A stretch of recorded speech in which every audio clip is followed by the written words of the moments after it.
Good morning.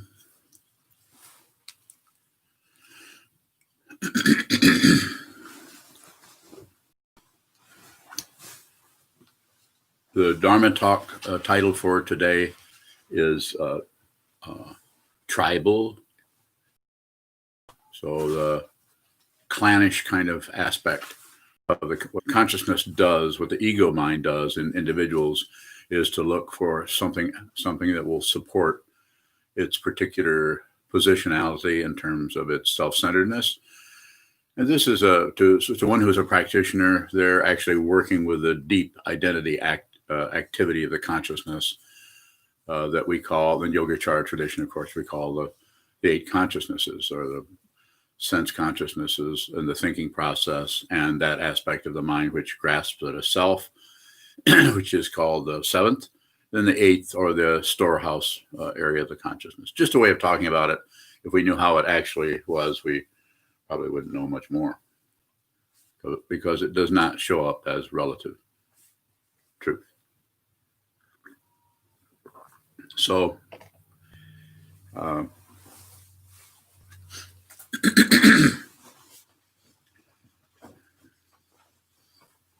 so the ego mind, the self-centered mind, the seventh consciousness, is looking for support because it's already weak, because it is operating on belief, disbelief, and shutting down, or passion, aggression, and ignorance, the three poisons.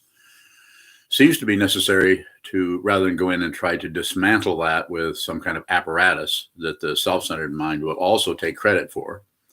This is what happens in psychology, various kinds of therapies. Not all, it depends on the therapist. It depends on the psychologist.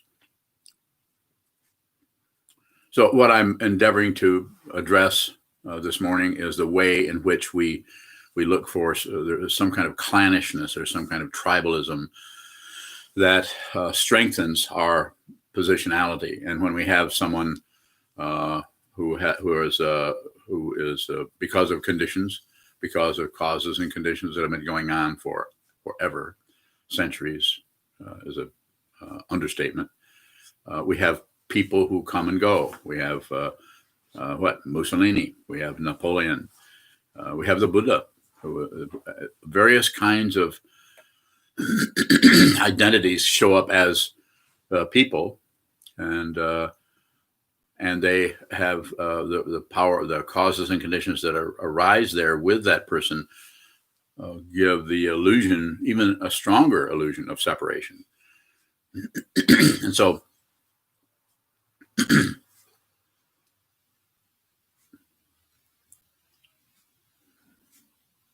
when you have someone who has all this conditional charisma, that is not something they particularly did as a force or a push, although the culture they're in, the family they're in, and everything will add to that or possibly take away from that. Pardon my throat clearing.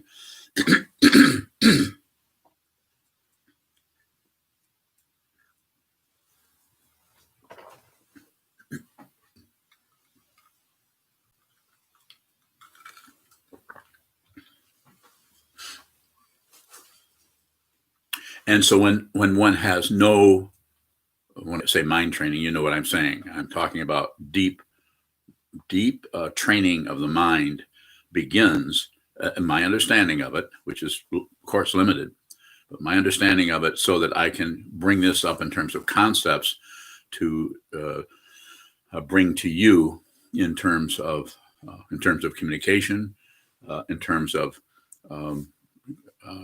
doing this together with you, not just laying some kind of trip on you that you have to believe. I say don't believe anything. Certainly don't believe what I say, but consider it. This is the way communication works. We listen. We say a few things, but then we listen. What is this? And then we notice the way we add on to what we hear, or subtract from it, or judge it, or evaluate it. If there is a strong process going on that is called meditation, shikantaza, mind training, then the tendency to grasp things, take it for granted, reject things, taking it for granted, we should get rid of it, or shutting down, ignoring ourselves, or distracting ourselves from it, then this is needs to be seen. Needs to be seen clearly, rather than we look at all that and we conclude something like, well, it's just too big of a mess. I can't do anything about it. I think I'll just have a drink, or I think I'll go find another kind of teacher. I had one student came to me and worked with me for a while, and then they decided that they felt that their meditation was a lot better with this other way of proceeding, so they changed. And are they incorrect? Well, no. No. My way of saying it, that they're not ready for this particular approach to the mind. They need more of a way of working with the mind that is less threatening and more, you could say, pragmatic, more about a gradual kind of situation. This isn't immediate, nor is it gradual. It might show up as gradual for a while, then it might go into some kind of immediate perception of what's happening. And then if you conclude anything about that, then of course it backs right up into the gradual area again, because it has dependently arisen.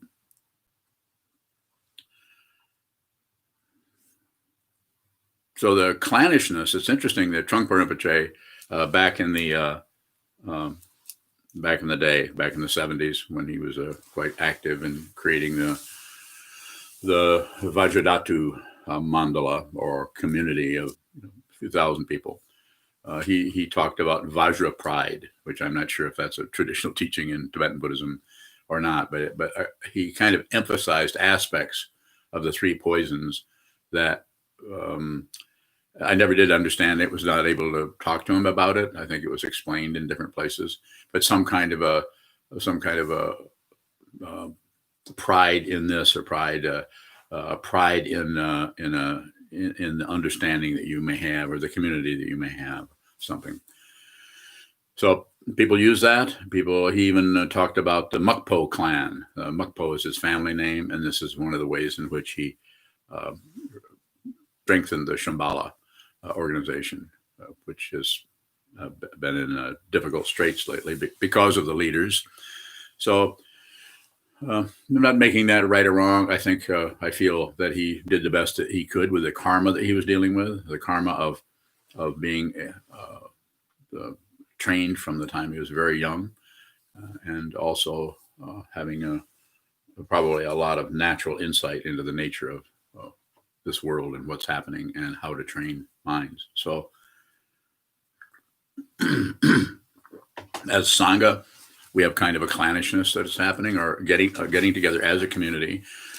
So what happens is I often talk to people, those that are listened to me for a while will hear me talk about the 3 C's: communication, cooperation, collaboration. Without the first one, the other two probably destructive, or at least add to the confusion, and may leave people out in terms of fundamentally helping them, or leave ideas or considerations and aspects of any given situation by concluding too quickly, or assuming that the collaboration has to be some kind of a following. You have to do what I say. That's do what the leader says. And this is something that has been done in Tibetan tradition, where there's the leadership part is very strong, and you have to do as the guru says, more or less. And I don't think that's particularly appropriate in our time and society. That being said, you should always give that whoever is the teacher the consideration, the benefit of the doubt as much as you can, because it's very easy to take what's happening with the teaching person and convert that into ideas about that teaching situation. I just heard about something like that this morning, that someone, another student of mine, let me know that a student that I was kind of concerned about what was happening with that person, they heard from that student that they think that I'm mad at them. So I would say that pretty much has to do with, I have plenty of students that I could be mad at because they've been bad.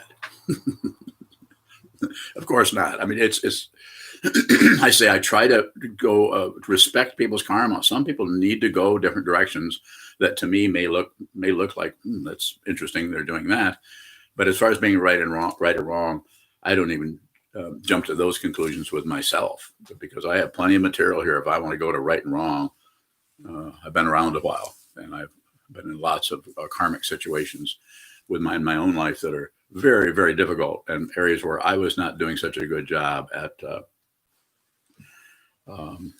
putting others before me. Let's say it that way. So,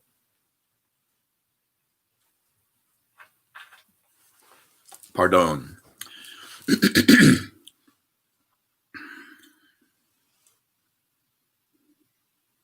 So I'm not particularly against a Sangha or community or getting together or joining a club or a political party or anything, whatever that organization may be, with their particular goals to do this or this or this. But as much as you can in that situation, make that first one, the communication part, which needs to be about 90% receiving. Receive what's happening without particularly covering up what you have received by concluding. It doesn't work too good in a tribe, in what's conventionally thought of as a tribe. A community is a softer word, and it's of course that's where the word commune comes from, which is about considering other people's welfare, if not at least as much as your own, if not in some cases maybe more than your own, because you're already taking care of yourself. It kind of goes without saying. You're going to watch out for so-called number one, but all the other beings and people, that's so easy to just project something onto them, so that you don't have to really consider their plight or their difficulties or their struggles, including the people who are doing no mind training at all, sometimes called parents. Not always, but sometimes. And the idea there is to respect the situation they're in. They don't have the benefit that you may have, where you're beginning to get some insight into the nature of this lifetime for you. And you're also noticing that the way the Sangha works, as has been said before, the people that are within the Sangha are not only as the teacher, Kalyana Mitra, or the spiritual friend, or the companion in the virtue, as is traditionally said, but also all of your Dharma brothers and sisters are there also. And some are going to function in more ragtag fashion, where they're not really clear about what they're doing. And others are going to have more clarity about what it means to have a spiritual community where we're fundamentally supporting others. Not just, everybody has difficulties, but it's so easy just to blame people. I'm sure you've noticed. And sometimes that blaming isn't just about you doing something. It's something that arises in the mind that seems like the truth. I'm not blaming anybody. They actually are that way. They actually did that. They actually are an ass, or they actually are acting this way or that way. Be very careful about that, especially if it is one of your companions in the virtue.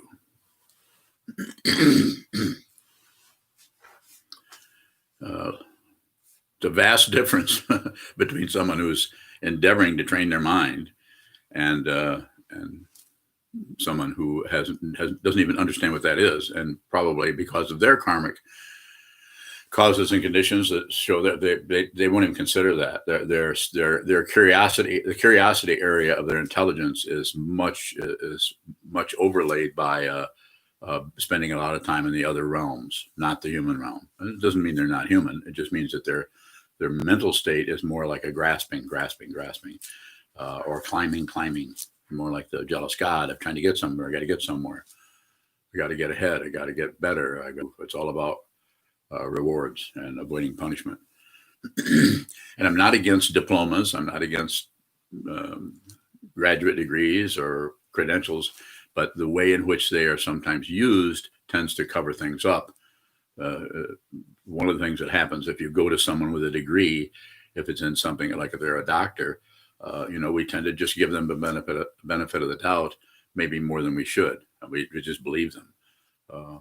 Maybe we could back up a little bit, and if you find that your particular helper in that area, who's a specialist, could be a plumber, you could at least check into what they're up to rather than just turn it over to them.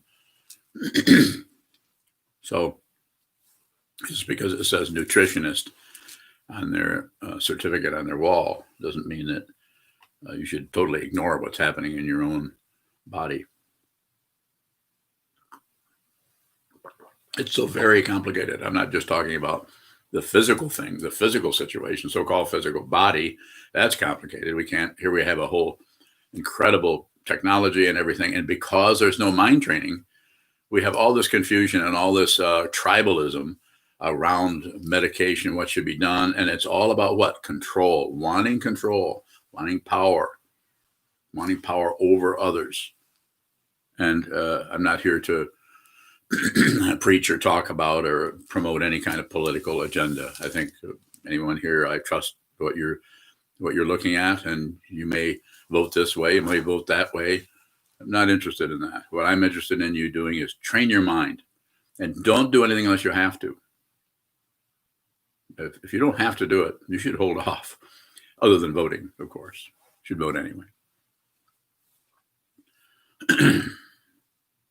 It's interesting to hear, maybe some of you do this, to listen to people who say they haven't decided yet. I mean, there is no decision to be made here.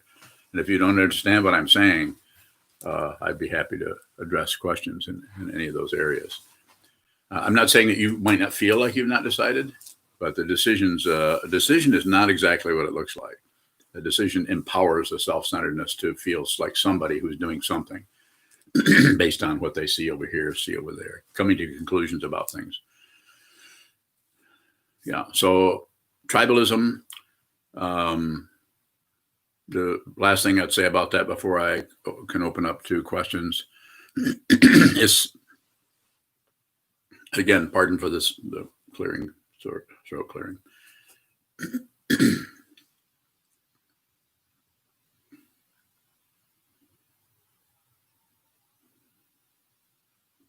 What happens if there's no mind training, then then the mind tends to look for the ego mind, the self-centered mind, could be very very soft, and to be around a particular person may seem quite good. You can discuss anything with them unless it's religion, or unless it's politics, or unless it's some other area where there's a big difference in concepts and ideas and so on. And then you can run into situations that are it's kind of amazing that someone can take the positions they take and still be so reasonable and so seems so intelligent in other areas. Resonance. It's resonance. The ego mind resonates. That area of the mind, I'll say it as simply as I can, which probably will be confusing, but that area of the consciousness, the seventh consciousness, that is not observed, but is on automatic because it's protecting an apparent self. That part right there is unseen, and it's fine unless there's a threat. And sometimes there is no threat, and fundamentally there is no threat. But there's a threat because the illusion that something needs protecting, someone or some individual or some organization in another area will be on that same frequency for who knows why. There's no simple answer to that. And then when that happens, then this area that is more visible starts to turn up to 360 cycles per second. And then the relationship there it wakes that up. And then that person that would not have gone that direction without that resonance, and this is the tribal aspect of ego, and it will look for, as I say over and over again, consciousness always finds its own form. And if that part of that consciousness has not been seen in you through awareness practice, then you'll start rumbling over that way. The same thing that happens in a relationship, in your marriage, in your working situation at work. If you're not clear on who you are, in other words, be responsible for those feelings and emotions. Don't try to get rid of anything. That's ridiculous. When I say it's ridiculous, it's ridiculous. But it may not seem that way. It may just seem like it makes sense to be mad about this or upset about that or agree with this or disagree with that. But it's conditional. It is an absolute perfect snapshot in your own seventh consciousness, in your own mind frame, if you're willing to train your mind to actually see over time the way in which you can continually disturb your Buddha nature. You're completely, totally sane, totally awake quality of your mind, of your Buddha nature, of your spirit, of your deep layers of consciousness, the deepest layer of consciousness, the layer that is past the layers. There's no more layers. That area is covered up by conclusions, objections, hopes, fears, and everything. It just goes on and on. Investigate. Find out who you are. Don't take my word for anything. Don't take anyone's word for anything. Again, as soon as we start believing that something is right, we'll start joining into things where there's a resonance there, regardless of the veracity of that particular situation, ultimately or relatively.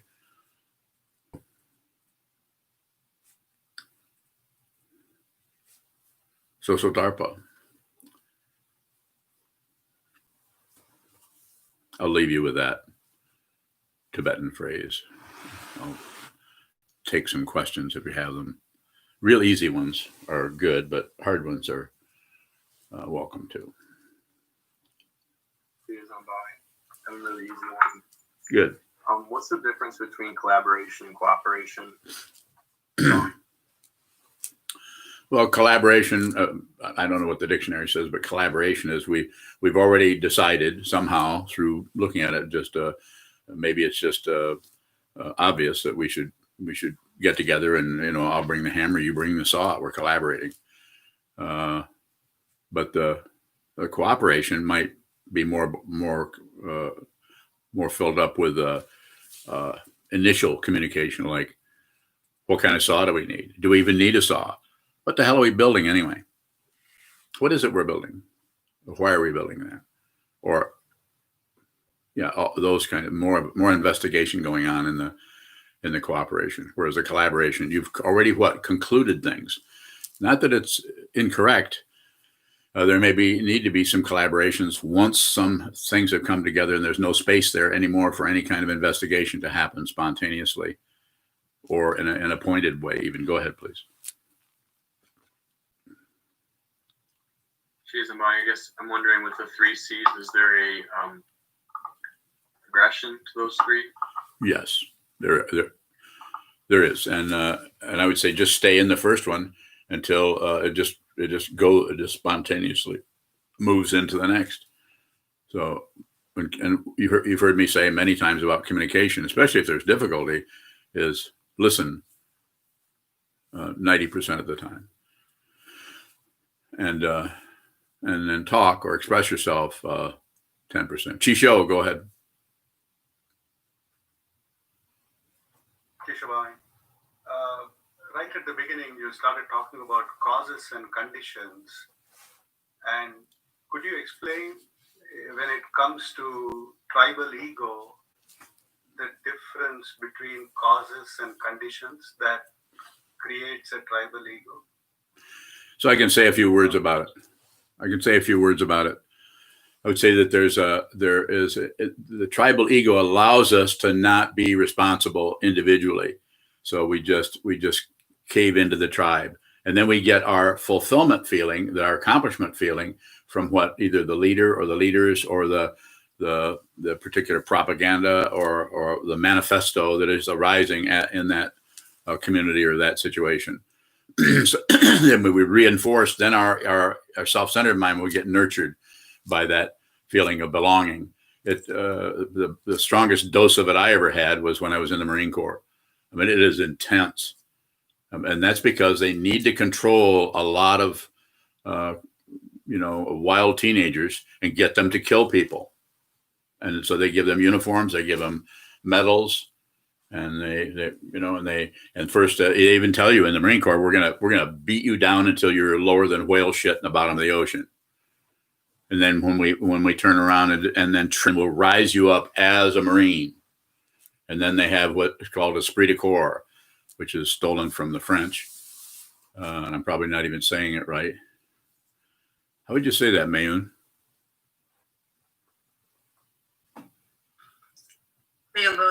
We say esprit de corps, which is very close. Yeah, esprit de corps.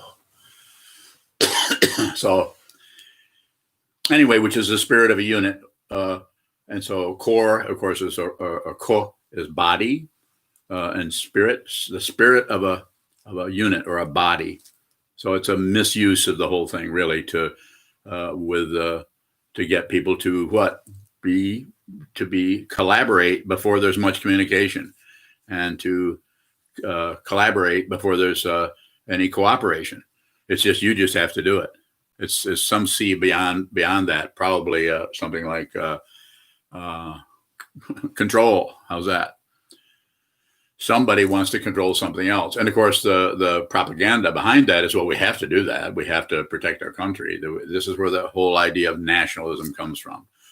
And you could say, we could all say, we don't need nationalism, or yes, we need that because we're threatened by other people who are out to control us and so on. Just the nature of human beings is to want to control themselves, want to control others. It's been going on forever. It's not just this last few months or a few years. There have been the slave trade started. People have been controlling other people, making them slaves, or else controlling them with thought patterns or whatever for so very, very long.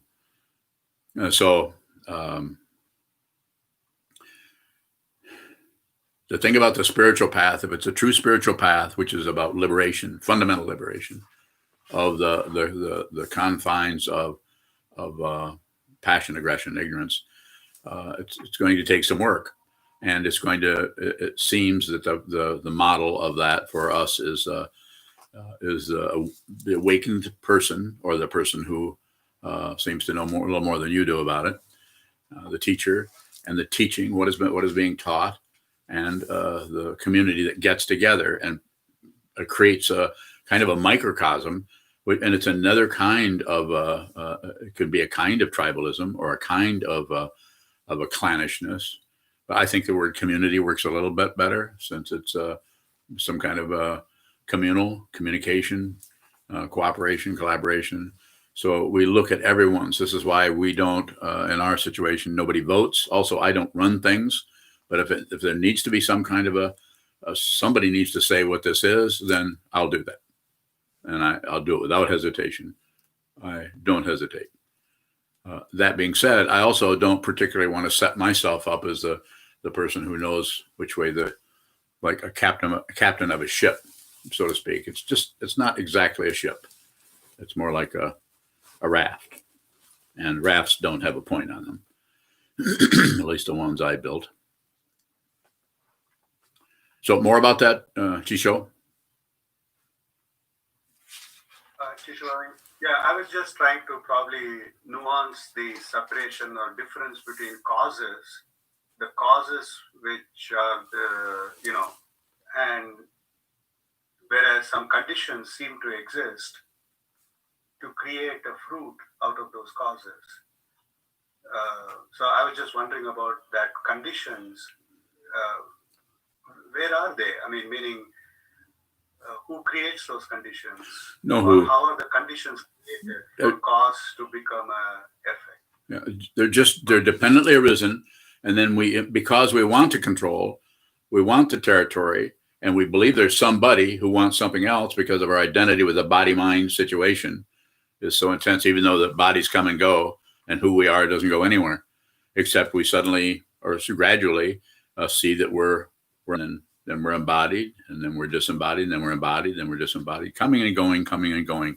It's like a 60 cycle light, incandescent light bulb. It turns off and on over and over again, but it doesn't look like it's doing anything.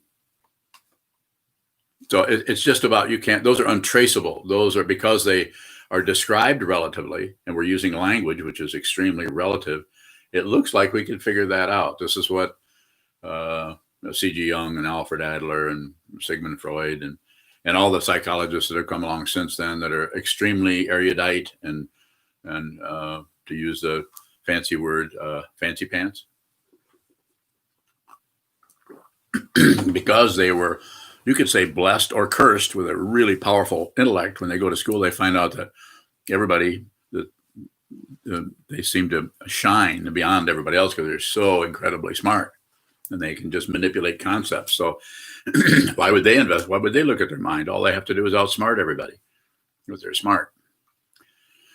Not wrong. It's just a relative excursion into the mundane path, which can be extremely successful as far as control, extremely successful as far as making money, extremely successful as far as pushing away the three marks of existence, which are, of course, impermanence, suffering, and no self, no solid being that is going to of the success of that particular kind of path. It ends in death. It's impermanent, which is something that is blocked out while we're on that path of getting certificates and controlling and being an engineer at Microsoft.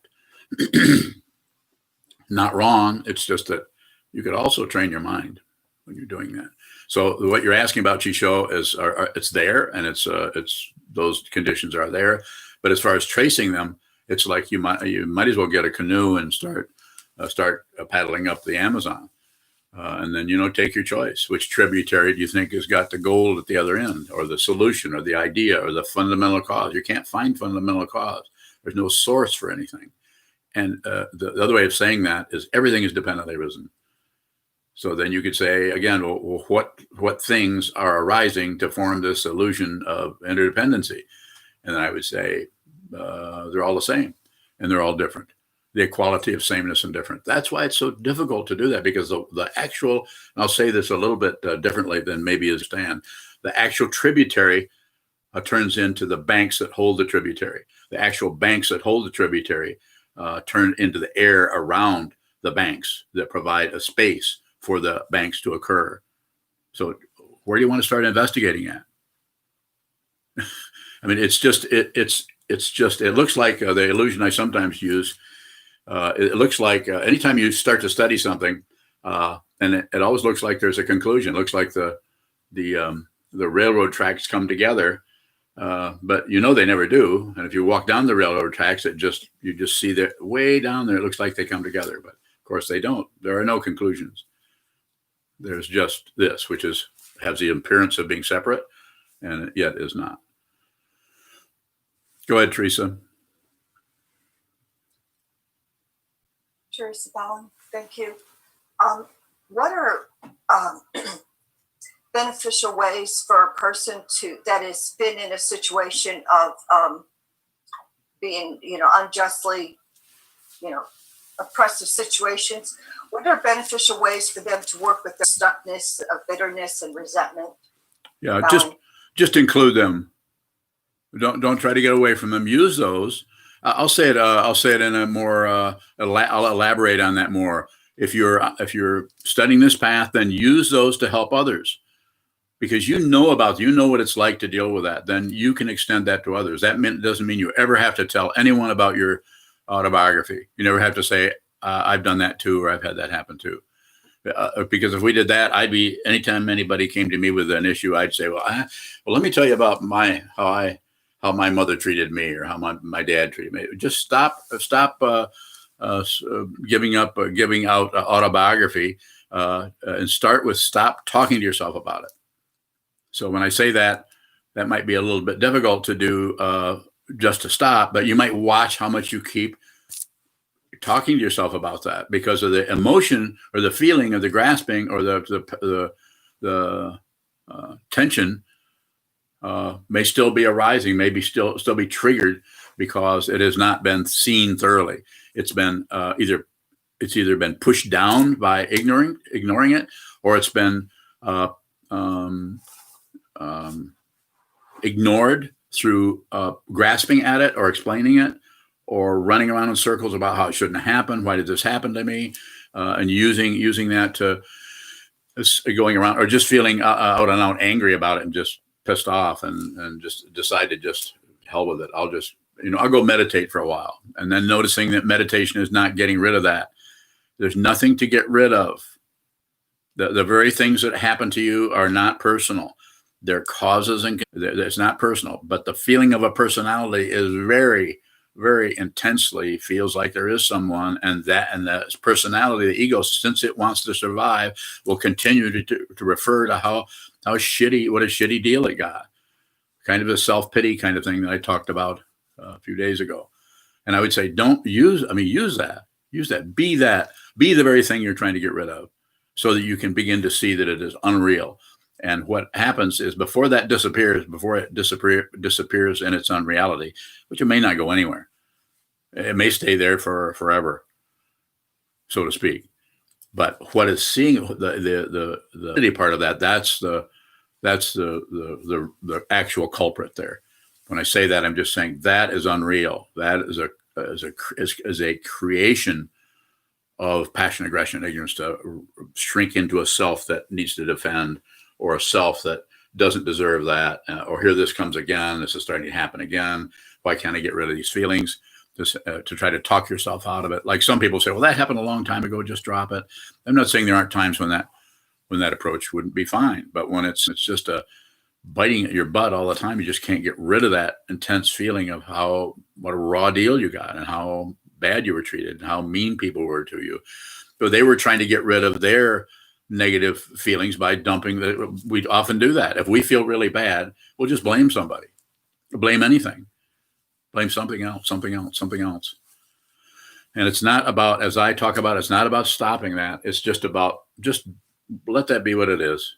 And then if you can, as you go along, eventually see if you can begin to see the identity of the one, Teresa, the one who is trying to deal with that or trying to get rid of that, or the one who thinks they're experiencing that, and see that one is getting some of their ego nutrition from having a difficulty with something else.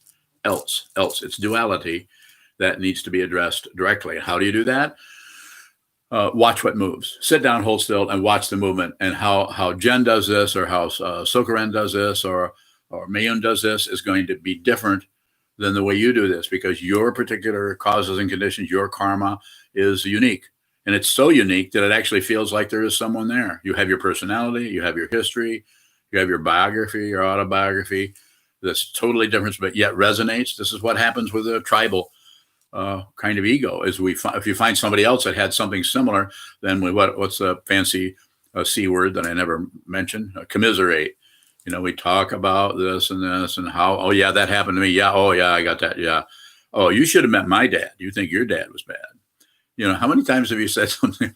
I mean, I've said it a few 100,000 times to talk about that. So I know about it. I spent so much time talking to others about my terrible plight and how my stepdad was and so on. But it's not that it didn't happen, but they were suffering. Anybody that's even the most horrible person, and we can all name 15 of them right now that we've ever heard of or met, they're suffering. The reason, what's behind that, the causes and conditions that are behind that, is they are suffering and they are fearful. And the only way they can avoid that is to cover it up with whatever kind of karmic power they were given in this world. And some people were given a tremendous amount of karmic power.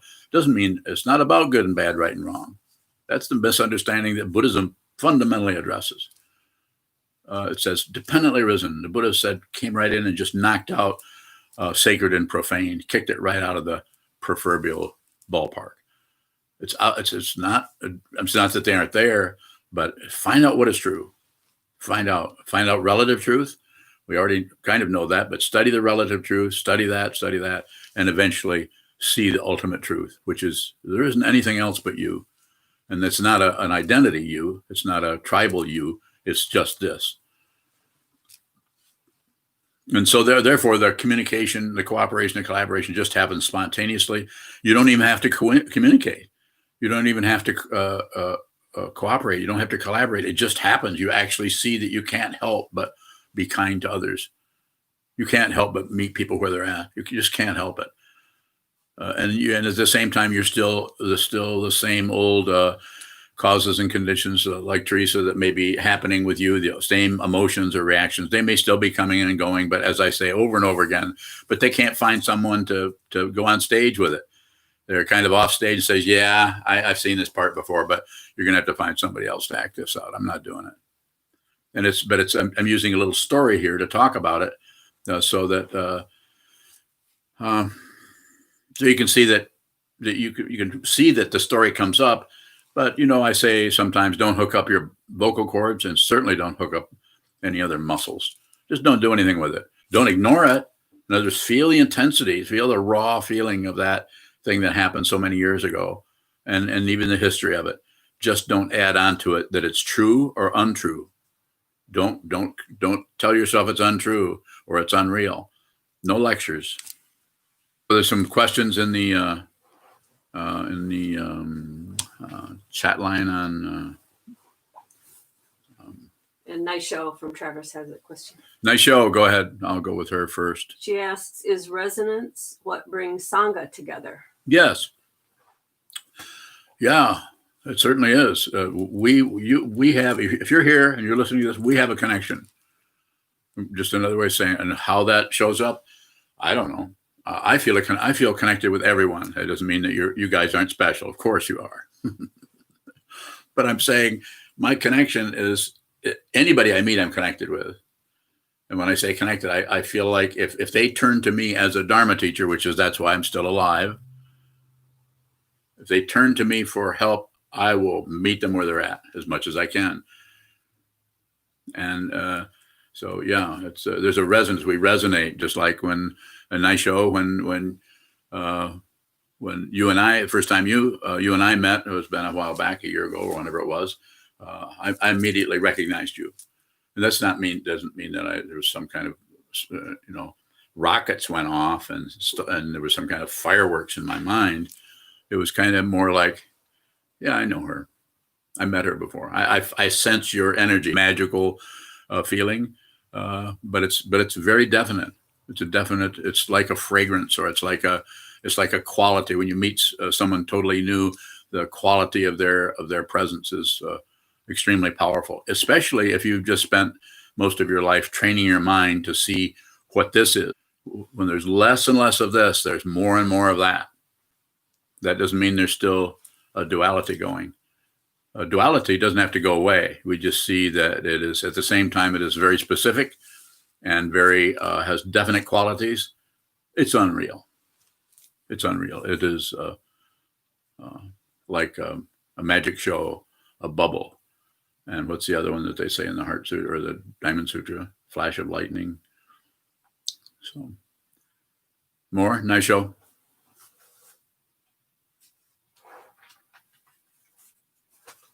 Yeah, thank you. You're welcome. Thank you. Bowing. A question on YouTube from Kyle. Yes. He asks, what are some steps one could take to discover what is true? Well, I'm very biased in this area, so I can tell you what I think is appropriate to do. Since you asked me the question, you give me permission to tell you.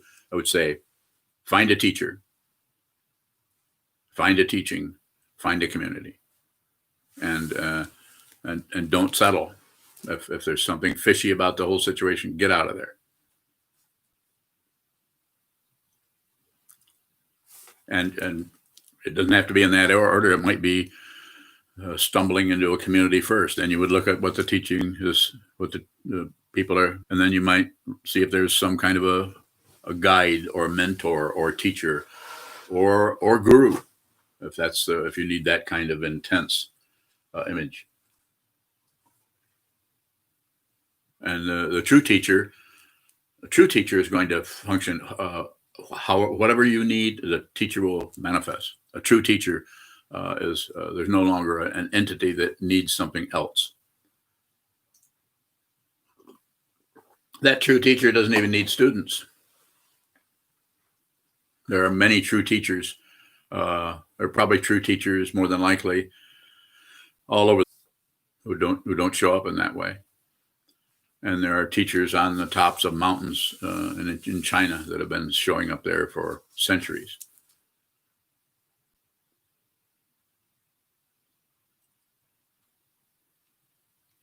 Shoto bowing. You brought up the word commiserate, and I was just down to see some family, and it seems like their expectations for communication are different. And I'm wondering, what's communication when it looks like the family's looking for the commiseration? Oh, commiserate. Talk with, see what they're doing, how are they feeling, what's going on. If they say, "Isn't that terrible? What this and this and this is," yeah, that looks difficult. I mean, hang in there with them. You don't have to turn into take a position on anything particularly, but just commiserate. But it's not about getting rid of things or not doing things a certain way. It's about being aware of it. If you're really aware of that quality, then you're not avoiding dependent origination. You're not avoiding it, and you're not necessarily voting for it. It's kind of like being for or against the waves in the ocean.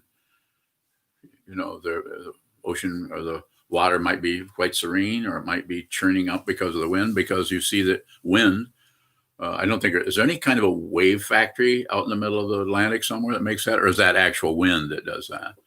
So, you know, I'm being silly, but I'm just saying causes and conditions are vast and unsearchable, untraceable. You cannot find the cause of a particular wave. You cannot find the cause there. You can see that it is caused because it's actual physically comes up and the ocean takes a particular personality or shape, and then it goes down. So it's a good metaphor for the way the mind works. The mind, as it says in the Zen tradition, Mizu no Kokoro. I think I've pronounced that right. Mind like water. So the mind that just finds its own level. I call that consciousness. Always finds its own form, and that form may be in the form of a demon or a demonic kind of energy. It may, or it may be in the form of bodhicitta, both relative and ultimate. Ultimate, it's actually the form starts to vanish because it is ultimate.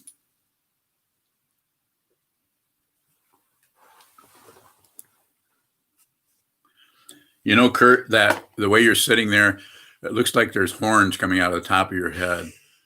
And then your glasses are reflecting light. So then you look kind of like a demon or something. But I know you're not. I know you're a lovable person and I love you very much. But I just want to let you know that you kind of look like a demon. I'm speaking to Kurt Rowe. I don't see any change of expression on his face. Oh, there he chuckled a little bit. Good. Well, a chuckling demon is a lot better than a demon that's not very happy. So, okay, I won't make fun of anybody else. Just Kurt. Maria Darling, Just Maria. how do we deal with demons? Make friends with them. You know, that doesn't mean you have to do what they say. You don't have to join their you don't have to be part of their crew or one of their homies. You could actually just deal with that negative energy by just relate to it. That even the demonic energy is just looking for something else. It just has a powerful, scary way of going about it. But everything wants to be happy, even demons. And demons it's just energy that has gone awry, that has taken a route. Like, for instance, not everybody, including myself, haven't dealt with extreme negativity. We just didn't go that way. We just didn't join the negativity and turn into a demonic form that is just at war with everything. Some people have, but we haven't, or we wouldn't be here. So we're trying to work with what our negativity in a way that is, insofar as we can, is to understand it, to, as it says in Atisha's 7 points of mind training, to change our attitude out of that. How do you do that? You have to look at the attitude. You have to look at the demonic quality that might arise in your own mind. Don't fight with that. Don't. And you don't have to be particularly intimidated by it, because there isn't anyone that can be affected by it. Demons just want something. That's all. There's plenty of room for questions there. I'd just love to talk about demons. Teresa bowing. Yes, Teresa. Do demonesses know that they are demons or demonesses? They might or they may not. They may not be able to handle that kind of negativity. There may be a flow of consciousness there that is somehow making them correct. Say, well, I've got this now. I got to do this. I have to do this. This is the correct way to do this. This person needs to be under my thumb or needs to obey me. I'm actually helping them. They just don't know. I mean, it's just a labyrinth of propaganda that could be flowing in that area. But it is highly sophisticated confusion that is very, very dangerous and it's not dangerous ultimately, but relatively it's dangerous. Ultimately, nothing is dangerous. But in the meantime, when we've been downloaded into this human form for a certain length of time, might be a good idea to find out who you are, because you're just going to keep coming back either on this world or at another one until you find out what this is. So the identity there is, it may show up, do nothing with it. Less is better. But when I say less, I don't mean less awareness or less observing or less receiving. Receive that. It's that area is becomes very complicated with each, with either Teresa's or Maria's or Sokuzan or different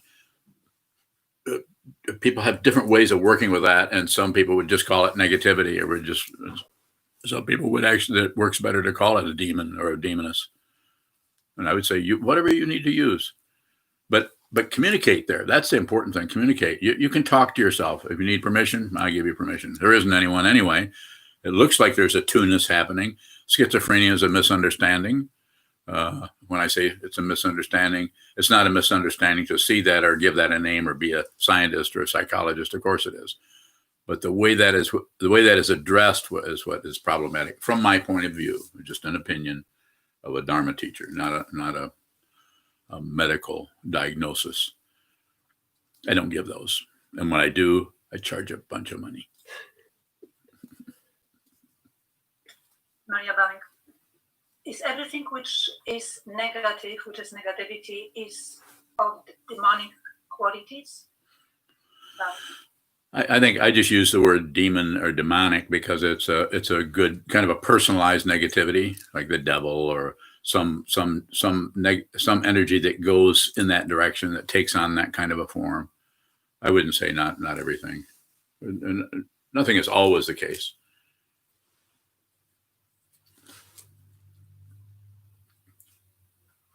Junshu bowing.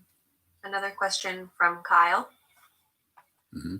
How do demons manifest in the material world? Well, they have to do it with the collaboration of other energies that resonate with that. So they can't just do it. They can't just be that, or they would get suffocated because they wouldn't get enough support. But so that kind of demonic kind of energy, it's I think the Sanskrit, and Chisho, you can correct me on this if I'm wrong, but I think it's called Rudra. Am I correct on that? Rudra? Yeah, yes. Yeah. So Trungpa Rinpoche called it the Rudra of Ego, the ego mind. That there's the Buddha nature of ego, where the ego really wants to attain enlightenment and will work hard, even though it's working, it's making preparations for its own funeral. It will do it anyway, because the aspiration, the bodhicitta, is so powerful there.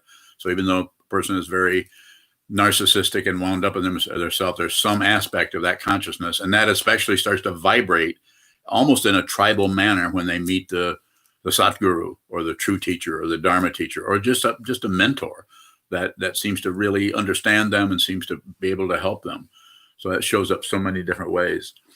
But the Rudra of Ego is the one who has, it's like a hell being, someone who is so incredibly narcissistic and self-centered that they may grow horns. Not like Kurt. That is a part of a building. So, but they may start to manifest in that. So, but they need to do it. Excuse me. They need to do it with some kind of an audience, or some kind of a community, or some kind of a clan, or some kind of so that they can be supported. We see it in politics, of course. It's all over the place, and it's just time for that. But this is not, as you hear me say over and over again, I'm not minimizing the danger of climate change and atomic warfare and everything. Yeah, we could come to an end immediately. There's no doubt about it, and it depends on the intelligence of human beings. If we can as was said a long time ago, you have I think it was Ben Franklin, you have a republic if you can keep it. Not easy to maintain that because there's so much intense desire to control and be ahead and win and make money and be superior. And when it manifests as an individual, there's a lot of resonance happening there. But be very careful you don't turn demonic in order to go against that. So dependent origination is just what it is, neither right nor wrong. So here we are. But they do it with they manifest with the support of others. They can't do that. And then when they get into the limelight, so to speak, then we're shutting out that particular little pinhead area of that they've been able to keep out because it's embarrassing to display that in their family because the family immediately gets irritated with them. Then they all of a sudden have a major pinhead, arises, a gigantic pinhead the size of a basketball field. I mean, football field. Sorry, wrong image. And then all the little pinheads start to feel their pinheadness and think, I think we got a winner here.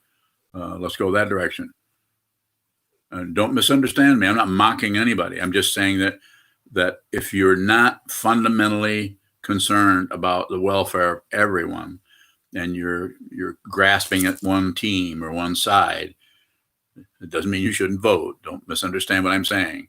But if you're grasping at that as right and wrong, or you're making a clan out of it or an organization out of it, then just look out, because that will be used against you, just like it was with, Atifa, I think, is made out to be some kind of a bad organization. It's not even an organization. Anti-fascist. So what's so bad about being against people who are fascists?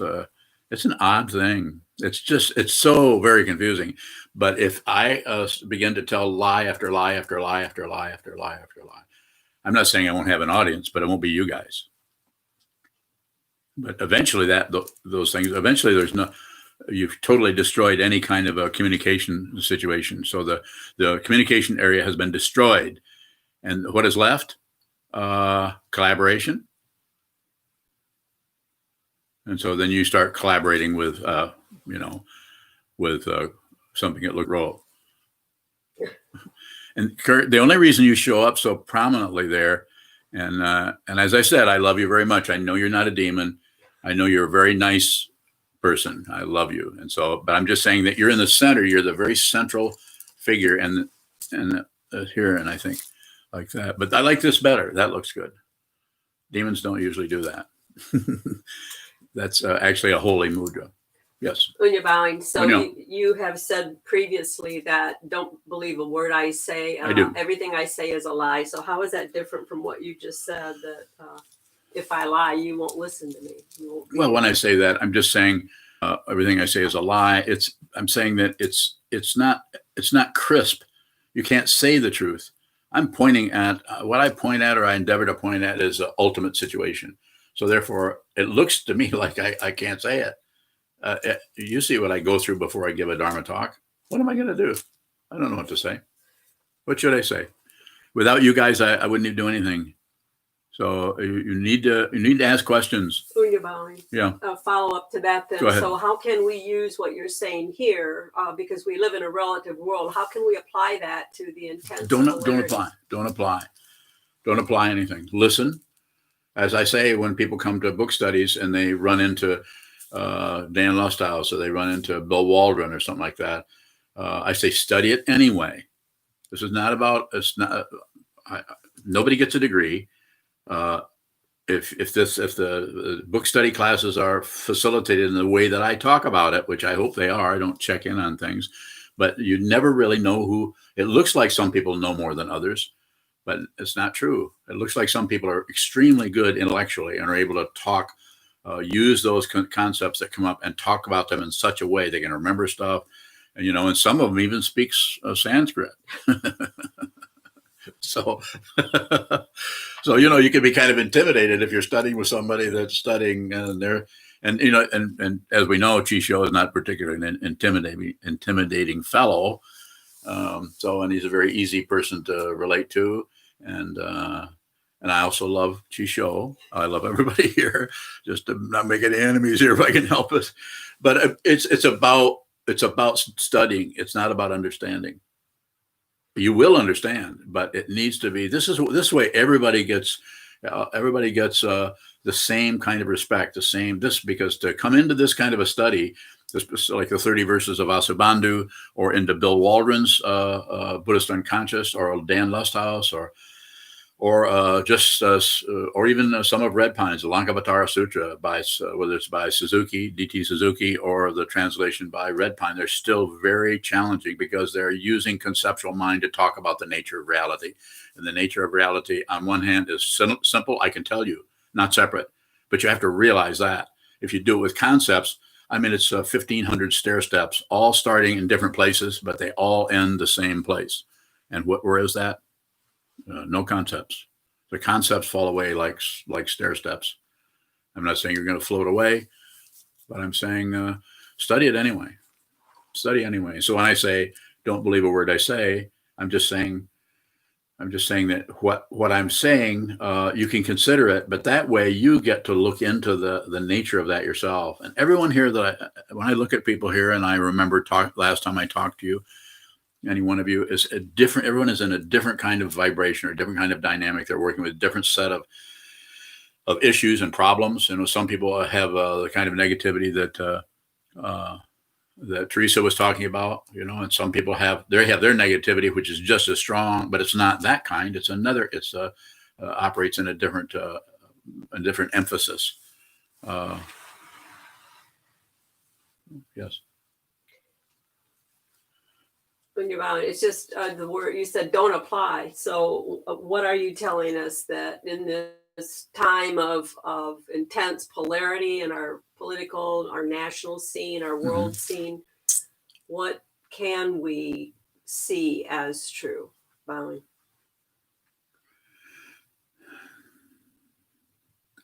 It seems to be, in order to understand relative truth or ultimate truth, it seems to be necessary to look at the mind and watch the way, rather than look outside for the lies that are out here, which are rampant.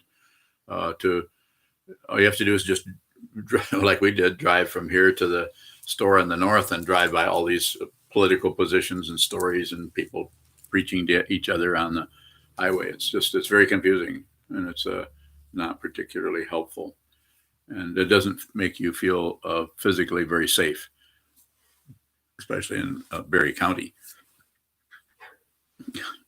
But I would say just train your mind. It's better to have a simple sit down, hold still, and watch your own tendency to avoid what is true yourself. Don't leave it, don't abandon it, don't grasp it, and don't go to war with it.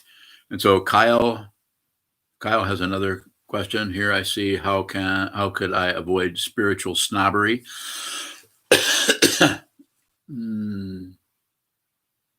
But just stop listening to me. I'm kind of a snob. Kyle, can you type in the context? I mean, I can respond to that in a more direct and sincere way to you, but I'd have to understand how that's showing up. And I'm not sure how it's showing up. Snobbery, spiritual snobbery, like the Theravadins thinking they're better than the Sarvastivadins, or aren't those the same? Or the Madhyam, or the Gelugpas thinking they're more superior because they have the Dalai Lama, more superior to the Kagyupas or the Sakyapas or the Soto Zen, Rinzai Zen, Tendai.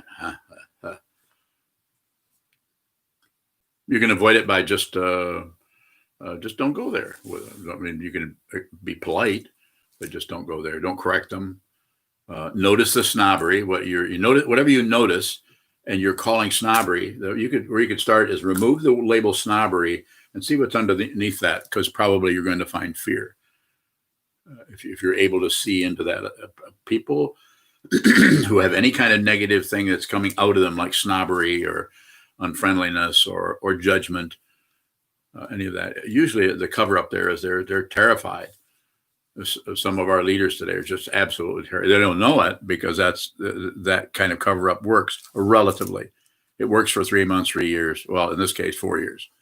but it covers things up so they've got this thing and they're the boss and they know everything and they're one of the smartest people in the universe. And all they have to do is keep telling people that to keep saying that lie over and over and over again, because eventually people just get worn out and they say, okay, go ahead. It'd be like somebody come in and saying, I want to do brain surgery. So, no, you can't. You can't. Yes, I can. I know I can do it. Do you have any training? No, but I know I can do it. I know better than anybody. I have my own knives. I want to operate. If they did that 100,000 times and you were at the gate, then your thing said, those who admit people to do brain surgery. Eventually, you just open the damn gate. I know it's bad metaphor. So how about the spiritual snobbery? Any final thing on that from Kyle? Any final question? Here it comes. It seems like sometimes people use their practice to boost their moral high ground. I guess what I'm asking is, how does one live more authentically? Train your mind. Be sincere. Stop trying to be someone else like that person is probably doing. I haven't met them, of course, but just be genuine. Don't. I sometimes say, be the negativity you're trying to get rid of, because it's going to be much different if you stop fighting with it. Then you can see that you aren't actually that negativity. That negativity is something that arises in the mind stream that wants to take possession and wants to be a self, but is not. And it's much more simple to work with. It's like an unruly child. How do you work with someone in the terrible twos? Well, I would just say, throw them outside, close the door, and say, you can learn to straighten up, you can come in. That's one way of doing it, and that's been done to people. So the other way is you can communicate, but don't over communicate it to that situation in yourself, where you're pacifying it in a way that covers it up. Pacification is okay as long as it's not a cover up, as long as it's actual dealing with the negativity and being as soft and gentle with it as you can without covering it up. I'm not talking about smearing it with ghee and basil. Jindo bowing. Yes. Jindo. Thank you, Sokuzan. Could you speak a little bit about be that negativity when it's dealing with loss?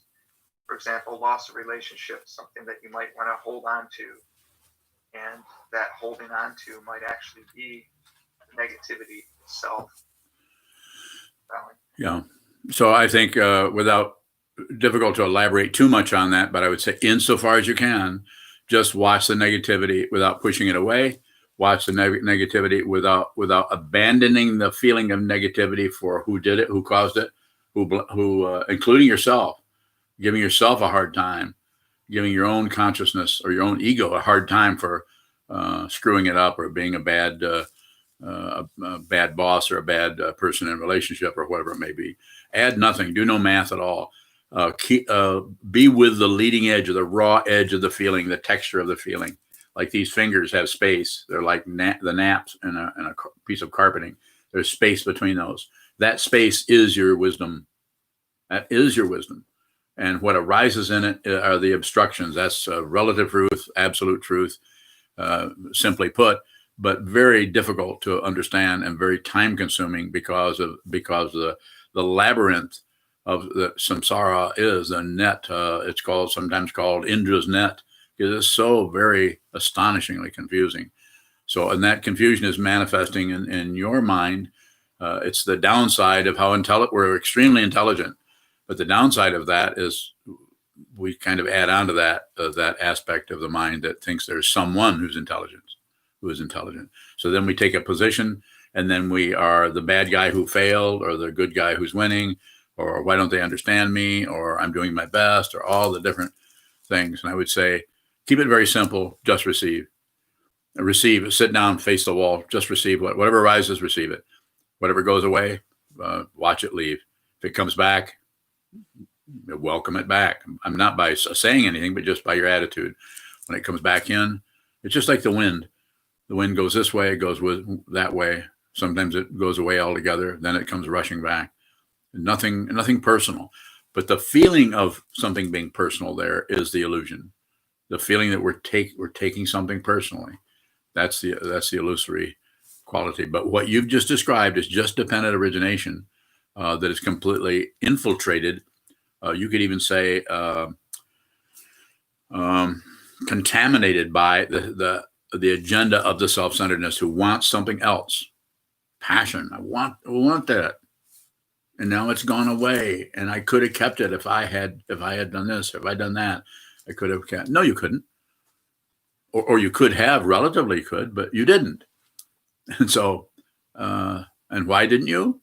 Dependent origination, not because of failure. Failure and success is a very big dualistic misunderstanding. Very big one. It's not that it doesn't show up. Sometimes a person's whole life is successful, but then death comes without warning. Sometimes a person's whole life is very, very difficult and kind of a bottomless pit for them, and they die in with all kinds of negativity. There are people all over the world who are dying that way and suffering. More? Jindo? Anything else? Yes, Kevin, go ahead. Thank you, Sokuzan. Very helpful. Thank you, Jindo. Tribalism can show up as a political body or as a family. Yes. Do we have more responsibility to a tribe that we've been born into than we do to one that we've registered for? Bowing. Mm-hmm.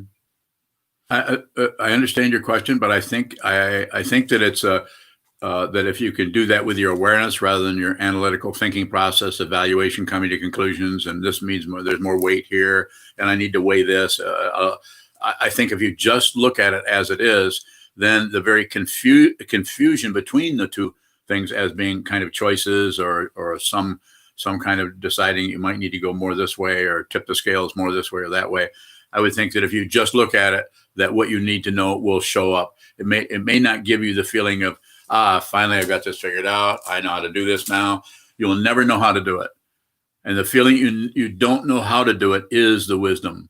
And sometimes the wisdom mind, when the wisdom mind needs to be introduced to the difficulty of relative truth, there's a big resistance. And this usually shows up in the mind stream as, well, this won't work. Well, this is not good. Well, I'm not being fair. Well, I'm not ... It just goes on and on like that. So I would say there may be times when you might, from even some on the so-called outside looking at it, might see you going more towards this and then more towards the other situation, but it would be dependently arisen. In other words, it would be situational. Sometimes called, one way is the term that's sometimes used is situation ethics. That any lockdown on ethics really is not good for some people get, because of locking down on something, then some things that need to be moved in a different direction are covered up. So that might be the best way to do it, is just look at, rather than come to a conclusion about either or, just continue to make it situational. You've described two very definite situations, which with my imagination, I can think of several ways that could show up in your life or my life or anyone's life. And I would say, don't have to come to a conclusion about it. Just be very open about and being a person who is practicing awareness, which you've been doing for many years. But just be open to that. Just the way you ask the question tells me you're probably already, just gives you some concern. You're concerned about the irregularity of that, or not having a kind of a protocol for it. And I would say that's good. Less is better. You'll be fine. You should say the proper response to that, Kevin, is don't you think I knew that?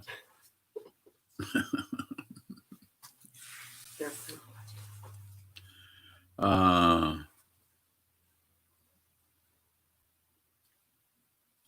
don't see any more. We can dedicate the merit. We can dedicate the merit according to that woman. At the temple, you want to do that at a monastery? Please and thank you.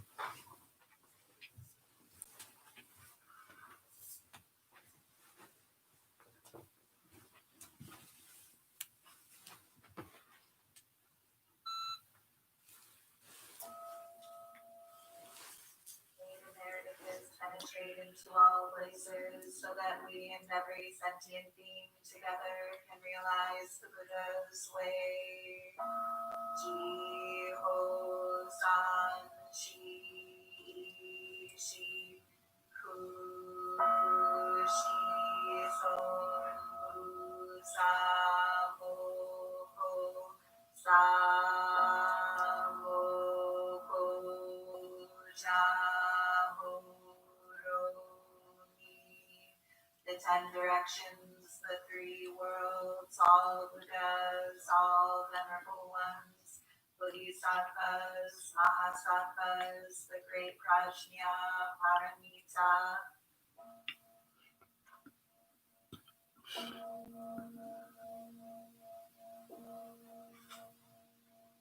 O Buddhas and Bodhisattvas of the 10 directions and the 3 times, please hear us. Please come down out of the light and protect SokukoJi Buddhist Temple Monastery, our Sangha, families, friends, and visitors. Heal everyone who is unhappy, sick, or suffering, and